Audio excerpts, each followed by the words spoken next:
నమస్కారం, మీరు చూస్తుంది ఆర్బీ న్యూస్. నేను సుప్రజ. ముందుగా ముఖ్యాంశాలు. భూ రికార్డుల ప్రక్షాళనపై జయశంకర్ జిల్లా కేంద్రంలో రెవెన్యూ అధికారులతో సమీక్షా సమావేశాన్ని ఏర్పాటు చేసిన ఆర్డీఓ వెంకటాచారి. ఆజంనగర్ గ్రామీణ వికాస్ బ్యాంకును పునఃప్రారంభించాలంటూ మేనేజర్కు వినతి పత్రం అందించిన గ్రామస్తులు, బీజేపీ నాయకులు. ఆశా వర్కర్లకు కనీస వేతనాలు చెల్లించాలంటూ జయశంకర్ జిల్లా కేంద్రంలోని ప్రగతి భవన్ ముందు సిఐటియు ఆధ్వర్యంలో ఆశా కార్యకర్తల ధర్నా.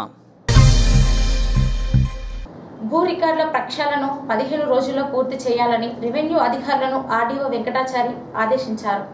ఈ మేరకు పట్టణంలోని సింగరేణి ఎంవిటిసి కార్యాలయంలో భూ రికార్డుల ప్రక్షాళనపై తహసీల్దార్లకు, అదేవిధంగా డిప్యూటీ తహసీల్దార్లకు, ఆర్ఐలు, విఆర్ఓలకు ఆర్డీఓ వెంకటాచారి సమీక్ష సమావేశాన్ని ఏర్పాటు చేశారు. భూ రికార్డుల ప్రక్షాళనకు సంబంధించి జయశంకర్ జిల్లాలో 1,53,000 ఖాతాలుండగా 60% మాత్రమే శుద్ధీకరణ జరిగిందన్నారు. కాగా పలు రకాల సమస్యలతో మరో 40% పెండింగ్లో ఉన్నట్లు తెలిపారు. తహసీల్దార్లు, వీఆర్ఓలు భూ రికార్డుల ప్రక్షాళనను సక్రమంగా చేసినట్లయితే జిల్లా మొదటి స్థానంలో ఉండేదని, ప్రస్తుతం చివరి స్థానంలో ఉందని తెలిపారు. అయితే రైతులు కూడా భూ రికార్డుల ప్రక్షాళనకు సంబంధించి వారి ఆధార్ కార్డులతో అనుసంధానం చేసుకొని నమోదు చేసుకోవాలని కోరారు. ఇప్పటికైనా అధికారులు భూ రికార్డుల ప్రక్షాళన కార్యక్రమాన్ని వేగవంతం చేయాలని ఆదేశించారు. ఈరోజు భూపాలపల్లి రెవెన్యూ డివిజన్ పరిధిలో ఉన్నటువంటి తహసీల్దార్లకు, అదేవిధంగా డిప్యూటీ తహసీల్దార్లకు, రెవెన్యూ ఇన్స్పెక్టర్లకు, వీఆర్ఓలకు ఈ ల్యాండ్ రికార్డ్స్ ప్యూరిఫికేషన్ దాని మీద ఒక రివ్యూ మీటింగ్ అనేటువంటిది కండక్ట్ చేస్తున్నాము. దీని యొక్క ముఖ్య ఉద్దేశం ఏంటంటే, నిన్న స్టేట్ లెవెల్లో వీడియో కాన్ఫరెన్స్ జరిగింది. దాంట్లో ఎల్ఆర్ఈపీ డైరెక్టర్ మేడం వాకటి కరుణ గారు భూపాలపల్లి డివిజన్, అదేవిధంగా జిల్లా కూడా ల్యాండ్ రికార్డ్స్ అప్డేషన్లో చాలా వెనకబడి ఉన్నది, చాలా పూర్గా ఉన్నది పర్ఫార్మెన్స్. కాబట్టి మరి వేగవంతంగా ఈ యొక్క కార్యక్రమాన్ని పూర్తి చేయాల్సినటువంటి అవసరం ఉందని చెప్పేసి సూచనలు ఇవ్వడం జరిగింది. దానికి అనుగుణంగా ఈరోజు భూపాలపల్లి డివిజన్కి సంబంధించి అందరి తహసీల్దార్లతోటి, అదేవిధంగా వీఆర్ఓలతోటి రివ్యూ కార్యక్రమాన్ని ఏర్పాటు చేసుకోవడం జరిగింది. ముఖ్యంగా మరి జిల్లాలో ఉన్నటువంటి 1,53,000 రికార్డులకు గాను, ఖాతాలకు గాను దాదాపు ఒక 60% మాత్రమే ఈ అప్డేషన్ చేయడం జరిగింది. ఇంకా 40% అలా పెండింగ్ ఉన్నది. సో దీనికి రకరకాల కారణాలు ఉన్నాయి. సో ఆధారు నెంబర్లు లేనటువంటివి ఖాతాలు కూడా దాదాపు మా డివిజన్లో 7,000 దాకా ఉన్నాయి. ఇంకా పార్ట్ బిలో ఉన్నటువంటి ఒక 10,000 కేసులు ఉన్నాయి. అదేవిధంగా కరెక్షన్ పెండింగ్ కేసులు ఉన్నాయి. ఆ తర్వాత ఆధార్ నుండి కూడా మేము డిజిటల్ సైన్ చేయలేనటువంటి ఇవి ఉన్నాయి. సో ఇట్లా రకరకాల కారణాలతోటి దాదాపు 40 నుంచి 50%, కొన్ని మండలాలలో 60% కూడా ఉంది. ఇది నేను చెప్పేది డివిజన్ యావరేజ్. కానీ మహాదేవ్పూర్, అదేవిధంగా భూపాలపల్లి, ఈ మండలాలలో ల్యాండ్ రికార్డ్స్ ప్యూరిఫికేషన్ సరిగ్గా జరగలేదన్నటువంటిది మా దృష్టిలో ఉంది. కాబట్టి తహసీల్దారులనే కాకుండా వీఆర్ఓ స్థాయిలో కూడా రివ్యూ టేకప్ చేస్తే ఉన్నటువంటి ఇబ్బందులు ఏంటంటో మనం తెలుసుకోవడానికి అవకాశం ఉంటుంది. దానికి అనుగుణంగా సూచనలు ఇచ్చి వేగవంతంగా చేయడానికి అవకాశం ఉంటుందని చెప్పేసి ఈ యొక్క రివ్యూ కార్యక్రమాన్ని ఇక్కడ వీటీసీ సెంటర్లో ఏర్పాటు చేసుకోవడం జరిగింది. ఆశా వర్కర్ల డిమాండ్లను రాష్ట్ర ప్రభుత్వం వెంటనే పరిష్కరించాలని Telangana voluntary community health workers CITU ఆధ్వర్యంలో ధర్నా చేపట్టారు. 2018 సంవత్సరం నుండి ఆశా వర్కర్లకు పెండింగ్లో ఉన్న 4 నెలల పారితోషికాలను తక్షణమే చెల్లించాలని, ఆశా వర్కర్లకు 1,500 పారితోషికం పెంచుతామన్న టీఆర్ఎస్ ప్రభుత్వం ఇప్పటి వరకు పెంచలేదంటూ నిరసన వ్యక్తం చేశారు. ఈ సందర్భంగా ప్రగతి భవన్ ముందు వారు ధర్నా చేపట్టారు. గతంలో చెల్లించే 6,000 పారితోషికాలు కూడా చెల్లించలేదని, దీంతో ఆశా వర్కర్లు తీవ్ర ఆర్థిక ఇబ్బందుల్ని ఎదుర్కొంటున్నట్లు తెలిపారు. ఇప్పటికైనా రాష్ట్ర ప్రభుత్వం బడ్జెట్ను విడుదల చేసి పెంచినటువంటి పారితోషికాలతో పాటు పెండింగ్లో ఉన్న పారితోషికాలను వెంటనే చెల్లించాలని డిమాండ్ చేశారు. రాష్ట్ర వ్యాప్తంగా ఆశా వర్కర్ల న్యాయమైన డిమాండ్లు పరిష్కరించాలని చెప్పి కలెక్టర్ల ఆఫీసు ముందు ఆందోళన పోరాటాలు జరుగుతూ ఉన్నాయి. ప్రత్యేకంగా భూపాలపల్లికి సంబంధించి డిఎంహెచ్ఓ ఆఫీసు ముందు ఆందోళన పోరాటం చేయటం అనేది జరిగింది. ఈ జిల్లా లోపల ప్రత్యేకమైనటువంటి పరిస్థితులు ఉన్న దృష్ట్యా డిఎంహెచ్ఓ ఆఫీసుని ఎన్నుకొని పోరాటం చేయటం అనేది జరిగింది. డిఎంహెచ్ఓ గారు బయటకు వచ్చి న్యాయమైన డిమాండ్లన్నీ పరిష్కరిస్తామని చెప్పి ఒక మాట ఇచ్చిండు. ప్రధానంగా మేమేం కొండమ్మ కోరికలు కోరటం లేదు. 5 నెలల నుంచి పెండింగ్ జీతాలున్నాయి. వీటన్నిటిని వెంటనే చెల్లించమని చెప్పి విజ్ఞప్తి చేస్తూ ఉన్నాం. అదేవిధంగా పారితోషికాలు వద్దు, గౌరవ వేతనమే ఇవ్వాలనే అటువంటి డిమాండ్ కూడా సారు దృష్టిలో పెట్టడం అనేది జరిగింది. దీనికి తోడు ఈరోజు దుర్మార్గమైనటువంటి సర్క్యులర్ను తెచ్చిండ్రు. 10వ తరగతి చదవలేదనే అటువంటి పేరుతోని ఇవాళ ఆశా వర్కర్లను తొలగించే అటువంటి దుర్మార్గమైనటువంటి సర్క్యులర్ను రద్దు చేయాలని చెప్పి విజ్ఞప్తి చేశాం. అదేవిధంగా ఎన్నికలకు ముందు రాష్ట్ర ముఖ్యమంత్రి చంద్రశేఖరరావు గారు 1500 రూపాయల పారితోషికాలు పెంచుతున్నట్టుగా బడ్జెట్ సమావేశాల సందర్భంగా చెప్పిండు. కానీ ఇప్పటిదాకా వేతనాలు ఆశా వర్కర్లకు రాలేదు.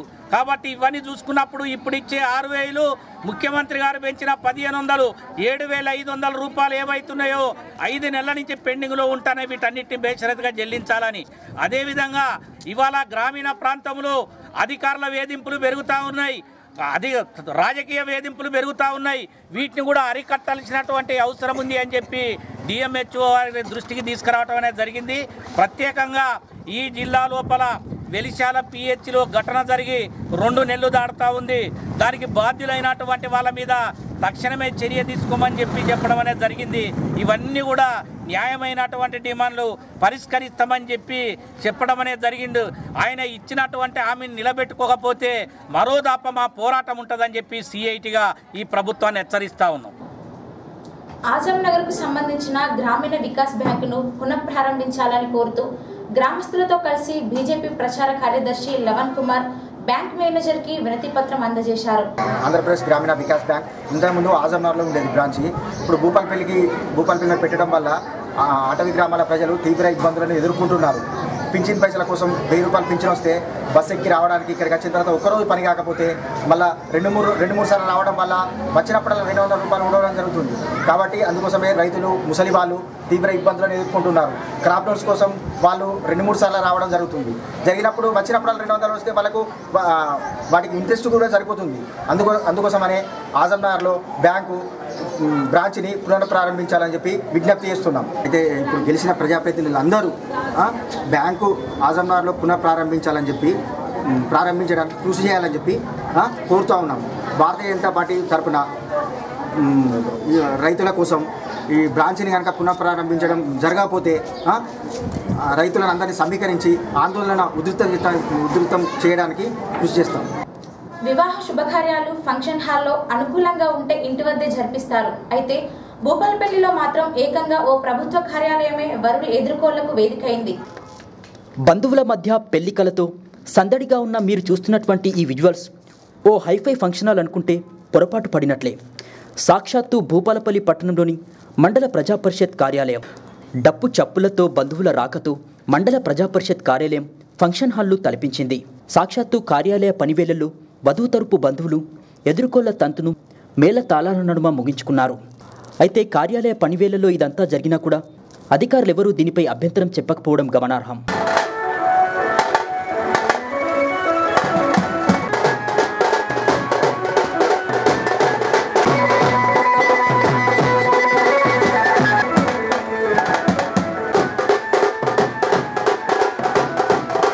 పేద మధ్యతరగతి విద్యార్థులకు నాణ్యమైన విద్యను అందించడానికి ప్రభుత్వ విద్యా వ్యవస్థను పటిష్టం చేస్తున్నామని ఒకవైపు రాష్ట్ర ప్రభుత్వం చెబుతుంది. అయితే భూపాలపల్లిలో మాత్రం ఎన్నో ఏళ్లుగా ప్రభుత్వ డిగ్రీ కళాశాల నిర్మాణం ఎక్కడ వేసిన గొంగలి అక్కడే అన్న చందంగా మారింది.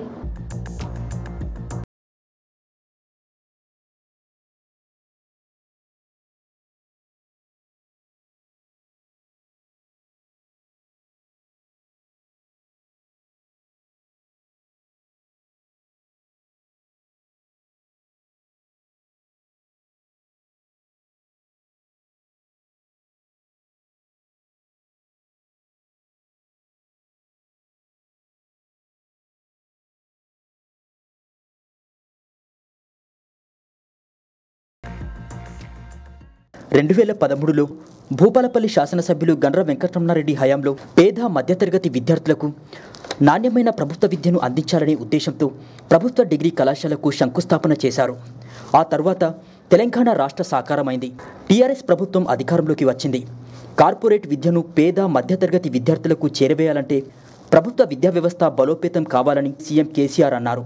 రాష్ట్ర ప్రభుత్వ విద్యా పటిష్టత కోసం ఆ దిశగా చర్యలు చేపట్టారు.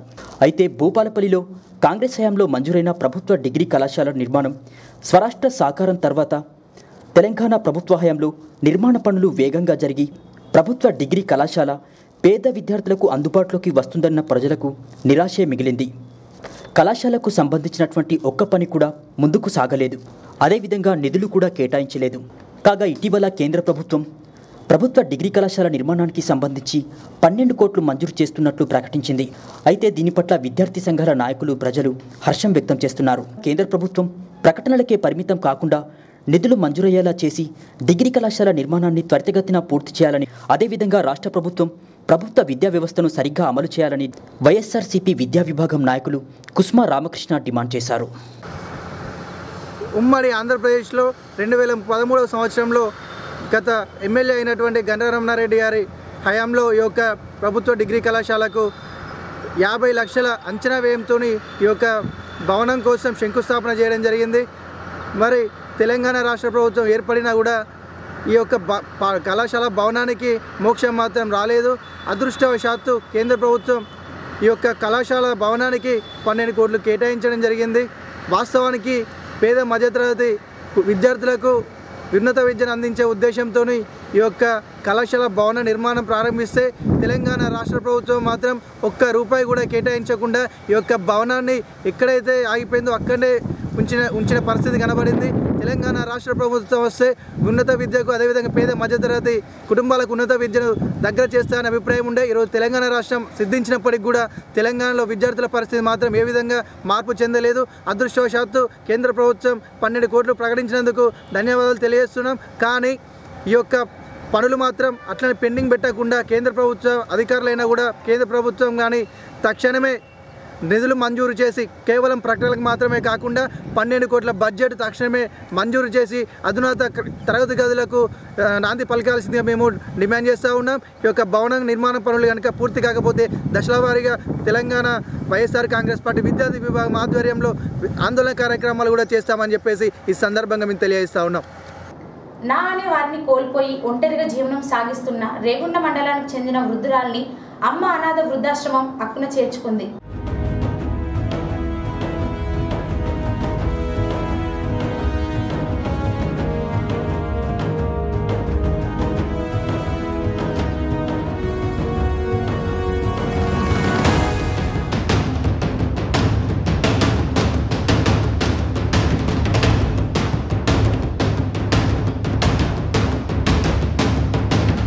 రేగొండ గ్రామానికి చెందిన నగుపోతు ఉదయలక్ష్మి అనే వృద్ధురాలికి 3 పిల్లలు భర్త ఉండేవారు.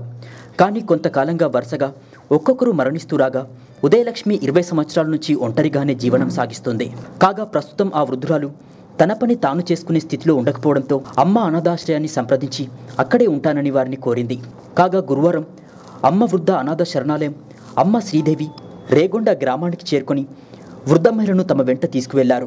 ఎందరినో అక్కున చేర్చుకుంటున్న అమ్మ అనాథ వృద్ధాశ్రయం ఈ వృద్ధురాలిని సొంత తల్లిగా చూసుకుంటామని వారు తెలిపారు. కాగా వృద్ధురాలిని అనాథాశ్రయానికి అప్పగించే సమయంలో గ్రామ సర్పంచ్ నిషిధర్ రెడ్డి అదేవిధంగా కుటుంబ సభ్యులు ఉన్నారు.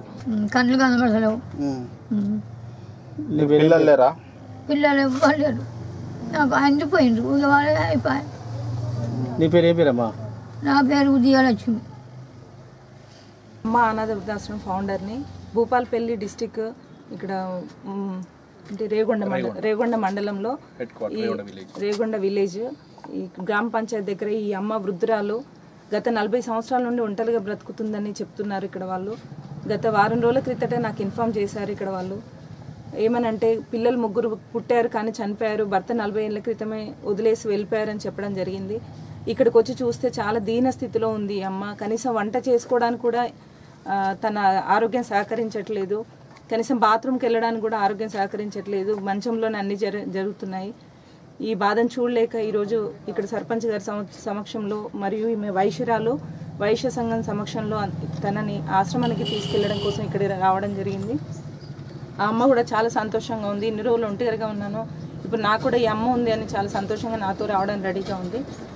మరియు గ్రామస్తులందరూ కూడా చాలా సహకరించాలని, సర్పంచ్ గారు కూడా సహకరించాలని కోరుకుంటున్నాను. రేగొండ మండల్ హెడ్ క్వార్టర్ అయినటువంటి రేగొండ గ్రామంలో విజయలక్ష్మి అనే అమ్మగారికి ఎవరు లేక దీన స్థితిలో ఉన్నారు. వారి బాధను తెలుసుకొని అమ్మ ఫౌండేషన్ ఫౌండర్ అయినటువంటి అమ్మ శ్రీదేవి గారికి మెసేజ్ పంపడం ఊరి ప్రజల ద్వారా కానివ్వండి, వాళ్ళ మిగతా వాళ్ళ కుటుంబ సభ్యుల ద్వారా మెసేజ్ అందుకున్నారు. వారు వచ్చి అమ్మను ఆశ్రమానికి తీసుకుపోవడం ఐఎమ్ ఫీలింగ్ వెరీ హ్యాపీ. ఎందుకంటే ఇలాంటి ప్రోగ్రామ్స్ చేయాలన్నా, ఇలా వృద్ధులకు ఒక సహాయం చేయాలన్నా ఒక గొప్ప మనసు ఉండాలి. ఆ మనసు వారికి ఉన్నది. రియల్లీ మా రేగొండ గ్రామం తరఫున, మా ప్రజల తరఫున we're very thankful to you madam. కానీ ఒక్కటి చెప్పేది ఏంటి అంటే, ఇలాంటి స్థితి ఎవరికి రాకూడదు. ఇవాళ ఉన్నటువంటి సమాజంలో పిల్లలు ఉన్నా, కుటుంబ సభ్యులు ఉన్నా కూడా లేని విధంగా, టైం లేక అనే విధంగా వృద్ధులను చాలా చిన్నచూపు చూస్తున్నారు. ఇటువంటి బ్రతుకు ఎవరికి రాకూడదు. నేను కూడా ఐఎమ్ వెరీ హ్యాపీ. ఎందుకు అంటే ఒక మంచి పనిలో నేను కూడా పాల్గొని ఆశ్రమానికి తీసుకువెళ్ళేటప్పుడు నా సమక్షంలో తీసుకువెళ్తున్నారు అంటే ఐఎమ్ ఫీలింగ్ వెరీ హ్యాపీ. ఇంకా ఇలాంటివి ఏమీ ఉన్నా కూడా ఇట్లాంటి యాక్టివిటీస్లో నేను కూడా పాలు పంచుకుంటాను. I will cooperate madam. Thank you. Bhupalpally మండలం ఆజంనగర్ గ్రామానికి చెందిన రైతుల భూములు మహాముత్తారం మండలంలోని పెగడపల్లి, నిమ్మగూడెం, మహాముత్తారంలో ఉన్నాయని, వాటిని సాగు చేస్తున్నప్పటికీ పట్టాల పంపిణీ చేయడంలో రెవెన్యూ అధికారులు నిర్లక్ష్యం చేస్తున్నారని టీఆర్ఎస్ ఆజంనగర్ అధికార ప్రతినిధి గోవిందశ్యామ్ అన్నారు. వెంటనే రైతులకు సంబంధించి పట్టాలు ఇవ్వాలంటూ తహసీల్దార్ కార్యాలయానికి చేరుకొని తహసీల్దార్కు వారు వినతి పత్రం అందించారు. ఒక 100 మంది రైతులకు సంబంధించి పెగడపల్లి, నల్లగుంట, మినాజ్పేట, ముత్తారం, మహాముత్తారం శివార్లో ఆజంనగర్ గ్రామానికి చెందిన రైతులకు సంబంధించిన భూములు ఉన్నాయి. దాదాపు వీరు గత 50 సంవత్సరాల నుండి పంటలు పండించుకుంటూ జీవనం సాగిస్తున్నారు. ఈ క్రమంలో వీళ్ళు ఎంఆర్ఓ ఆఫీస్ చుట్టూ ఒక 100కు 200 సార్లు ఆఫీసులో చుట్టూ తిరిగినప్పటికీ ఇప్పటి వరకు వీళ్ళకు పట్టాదారు పాస్ పుస్తకాలు రాలేదు. ప్రభుత్వం జారీ చేయలేదు. చేసిన వాటిని కూడా కొన్నిటిని ఎంఆర్ఓ ఆఫీసులో ఉంచుకుంటూ ఈ రైతులను పలుమార్లు ఆఫీసుల చుట్టూ తిప్పుకుంటున్నారు అధికారులు. మేము ఒక్కటే డిమాండ్ చేస్తూ ఉన్నాం, మీరు దయామయులైన ఎంఆర్ఓ గారు మోకా సర్వే చేయండి. పెగడపల్లి, మినాజ్పేట, ముత్తారం గ్రామానికి చెందిన శివార్లలో మా భూములు ఉన్నాయి. మేము మోకామీనికి వస్తాం. మా మోకామీన ఎవరైతే రైతులు ఉంటారో వారికి నిజమైన రైతులకు మీరు పట్టాదారు పాస్ పుస్తకాలు ఇవ్వండి. అంతేగాని మేము ఏదో భూమి ఉన్నది అని చెప్తలేము. ఉన్న వాళ్ళకే ఇవ్వండి, నిజమైన లబ్ధిదారులకే ఇవ్వండి అని ఈ సందర్భంగా డిమాండ్ చేస్తూ ఉన్నాం. పర్యాటకుల మనసు దోచే పాండవులగుట్టలో అటవీశాఖ నైట్ క్యాంపింగ్ ప్రారంభించగా గురువారం ముగిసింది. జిల్లా అటవీశాఖ పాండవులగుట్టలో శ్రీకారం చుట్టిన నైట్ క్యాంపెయిన్ గురువారం మధ్యాహ్నం 1 గంటలకు ముగిసింది. హైదరాబాద్, భూపాలపల్లి, ఆసిఫాబాద్ నుంచి దాదాపుగా 33 మంది యువత, విద్యార్థులు దూర ప్రాంతాల నుంచి వచ్చి ఇందులో పాల్గొన్నారు. క్యాంప్ ఫైర్తో మొదలైనటువంటి నైట్ క్యాంపెయిన్ పరిచయాలు చాలా అనుభూతిని ఇచ్చాయని సందర్శకులు అన్నారు. మాది Bhupalpally, Jayashankar district head quarter. Bhupalpally కేంద్రంలోనే హేలెన్ మేర్ రూరల్ డెవలప్మెంట్ సొసైటీ అని దివ్యాంగుల కొరకు ఏర్పాటు చేశాము 16 సంవత్సరాల క్రితం. దాని ఫౌండర్ను కూడా నేను. మరి ఫారెస్ట్ డిపార్ట్మెంట్ వాళ్ళు ఈకో టూరిజం ద్వారా ఇక్కడ నిన్న నైట్ క్యాంపింగ్ ఇనాగ్రేషనల్ ఉన్నదని తెలవడం వల్ల మేము రావడం జరిగింది. నిజంగా నైట్ క్యాంపింగ్లో చూసినట్లయితే చక్కని గుడారాలు ఏర్పాటు చేసి మంచి భోజనాన్ని కూడా రాత్రి మాకు ఇవ్వడం జరిగింది. నిజంగా వారి ఎక్స్పీరియన్స్ మాకు చెప్తుంటే, మా ఎక్స్పీరియన్స్ వారికి చెప్తుంటే రాత్రి చాలా సంతోషంగా ఆ గుడారాల్లో మేము నివసించడం జరిగింది. రాత్రి ఆ గుడారాల్లో పడుకోవడం ఒక మంచి ఆనందాన్ని మిగిల్చింది. ఇంకా అందులో భాగంగా ఈరోజు మార్నింగ్ మమ్మల్ని లేపి మరి పాండవుల గుట్టలోకి తీసుకొని వచ్చి ఉదయాన్నే మాకు మంచి చక్కని టిఫిన్ కూడా అరేంజ్ చేయడం జరిగింది. మరి దాని తర్వాత పాండవుల గుట్టల్లోకి మమ్మల్ని తీసుకెళ్తూ అప్పుడు పాండవులు నివసించినటువంటి అవన్నీ చూపించడం జరిగింది. ఆ ఆనవాళ్ళని చూస్తే మేము చాలా అనుభూతిని పొందాము. నిజంగా చక్కగా ఉంది. దాని తర్వాత మమ్మల్ని రాక్ క్లైంబింగ్ ఇక్కడ తీసుకొని వచ్చారు. రాక్ క్లైంబింగ్ సిద్ధం చేసి మమ్మల్ని రాక్ క్లైంబింగ్ చేయిస్తున్నారు. అసలు నిజంగా చూస్తుంటే చాలా చెప్పలేని అనుభూతిని మేము పొందుతున్నాం.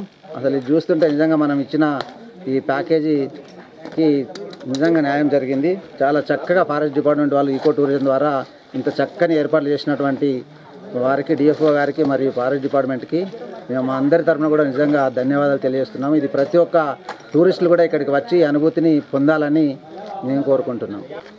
ఇక్కడ పక్కన సో నాకు యాక్చువల్గా చిన్నప్పటి నుంచి చూస్తూ పెరుగుతున్నాను. బట్ ఇక్కడికి వచ్చి ఇది చేయడం నాకు ఫస్ట్ ఎక్స్పీరియన్స్. ఫస్ట్ పర్సన్ అసలు ఎక్కి గైడెన్స్ మాకు ఇస్తున్నప్పుడు డెమో చూపిస్తున్నప్పుడు నేను అనుకున్నాను చాలా ఈజీగా ఉంది, సో ఈజీగా ఎక్కవచ్చు అన్న ఫీలింగ్ వచ్చింది. బట్ ఒక్కసారి when I was climbing I was knowing my self that నేను లిఫ్ట్ చేసుకోలేకపోతున్నాను ఇంత వీకా అని. But this is a good experience actually. ఒక పాయింట్ ఆఫ్ సెకండ్లో నాకు అనిపించింది మేబీ పడిపోతానేమో అని, బట్ ఇట్ వాస్ గుడ్. నా లొకాలిటీలో నేనున్న ప్లేస్లో నాకు ఇంత మంచి ఆపర్చునిటీ ఉంటుందని అనుకోలేదు. But forest department, tourism development corporation వాళ్ళు చాలా హెల్ప్ఫుల్గా మాకు అంతా ప్రొవైడ్ చేసి అన్ని డెవలప్ చేస్తున్నాను. చాలా thankful for that. Thank you. ఇంతటితో ఈ వార్త సమాప్తం. తిరిగి ప్రసారమయ్యే వార్తల్లో మళ్ళీ కలుసుకుందాం. అంతవరకు సెలవు. నమస్కారం.